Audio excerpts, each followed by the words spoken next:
If you're an overthinker, I want you to listen closely to this, because I've been thinking about you lately. I've realized that, ironically, you run the risk of having a very fragile relationship with reality. I've realized that one of the hardest things for overthinkers to accept is that despite all the hours they spent chewing on a particular subject, they still might not have thought of everything. It feels almost offensive, like an insult to all those sleepless nights spent pacing about, or all those hours staring at the ceiling, replaying conversations in their heads. It's why you often hear them say, "I took my time to think about it," as if time itself guarantees thoroughness, as if long thoughts automatically mean complete thoughts. Time invested in thought is not always proof of thought well spent. Cognitive science tells us that the average human has about 6,000 distinct thoughts per day, most of them repetitive. Studies on rumination show that over 70% of what we obsess over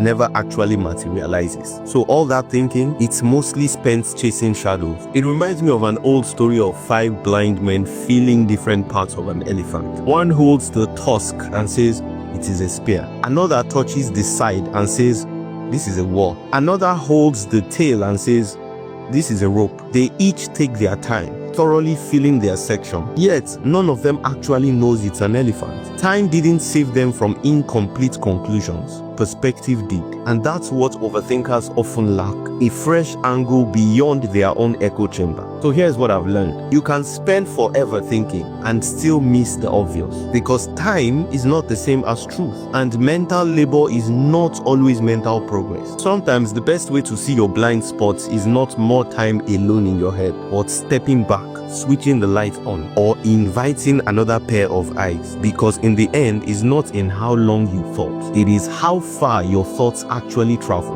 They are two very different things. Be careful, so that what you call certainty is not just well-polished guesswork.